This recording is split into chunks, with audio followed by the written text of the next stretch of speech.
Mais, je suis musulman. Je ne participe seulement qu'à la prière de Juma.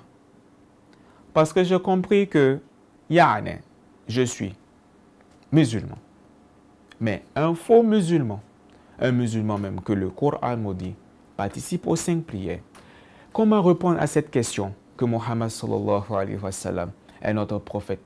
C'est de croire en lui et de croire à tous les prophètes qui ont prédit sa venue.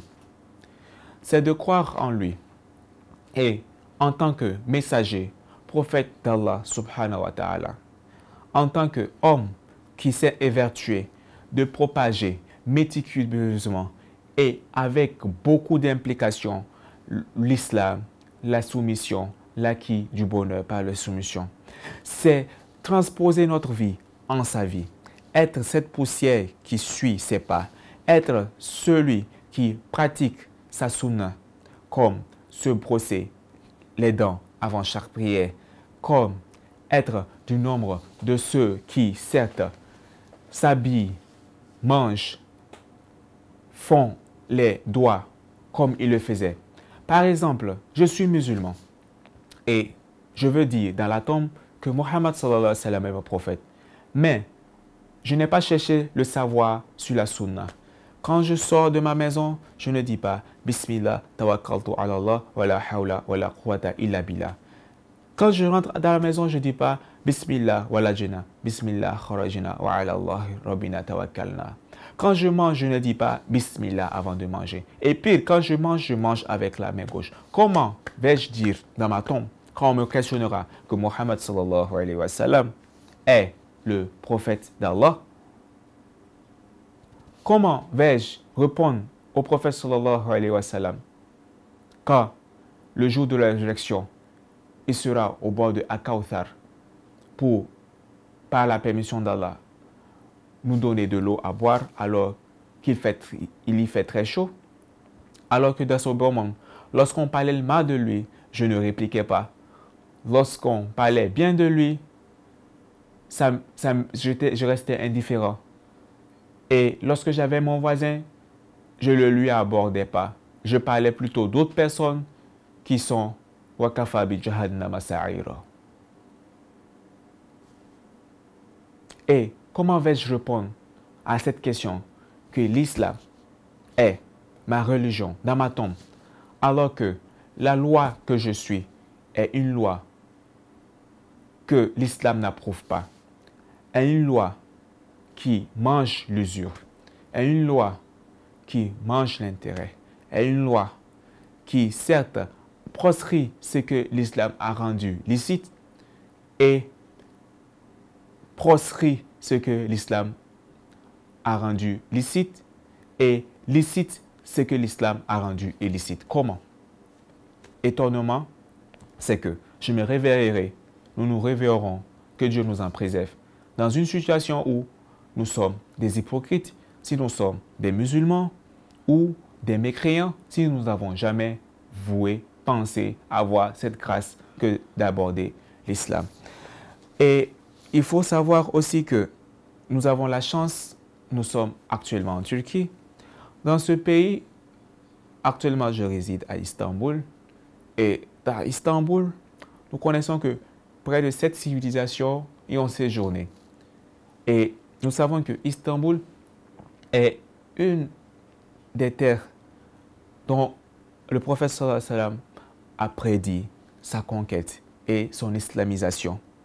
Et dans ce Istanbul, plusieurs choses sont observées, plusieurs choses sont à apprécier et plusieurs d'autres choses sont à déprécier. Mais dans la sunna, vaut mieux dire du bien ou bien se taire. Alors, comme nous l'avons dit, seulement le bien et conseiller ce que je me conseille en tant que nouveau habitant d'Istanbul, je souhaite que cette ville soit dédiée pour l'élévation de la religion, la satisfaction d'Allah subhanahu wa ta'ala, l'amour du prophète sallallahu alayhi wa sallam et davantage plus d'évocation des noms glorieux d'Allah subhanahu wa ta'ala. Aujourd'hui et jusqu'à demain. Et je souhaite que toutes ces bonnes intentions soient par moi la porte et que toutes les mauvaises choses, que ce soit par nous, c'est cardinal, et que de nous, rien de mauvais ne s'y échappe.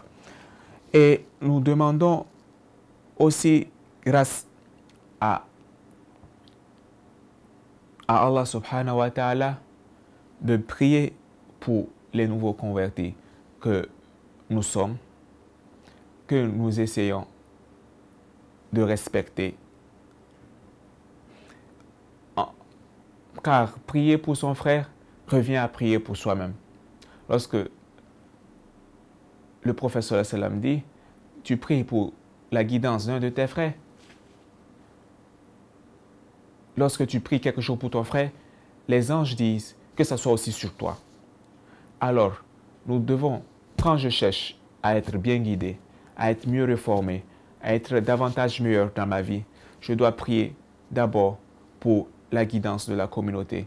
C'est les doigts qui aident le musulman. C'est les doigts qui sont l'arme du musulman. Lorsqu'il rentre dans les toilettes, il dit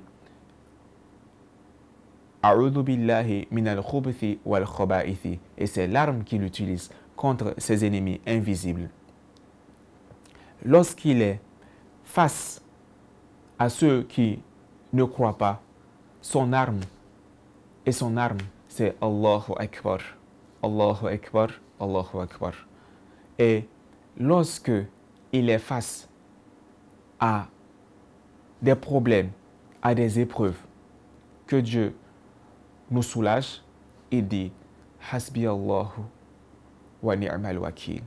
Et c'est dans ce sens que je m'aimerais vous demander de vous impliquer davantage quant à voir ce que chacun peut faire pour l'évolution sociale, spirituelle, mentale, émotionnelle et physique de la communauté musulmane où il vit.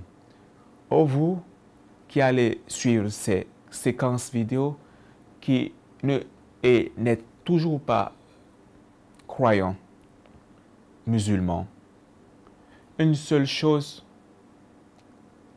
remettez-vous en question, car cette religion n'est pas faite pour les orgueilleux. Cherchez l'humilité, car c'est dans l'humilité que Dieu élève. Soyez du nombre de ceux qui, certes, craignent Dieu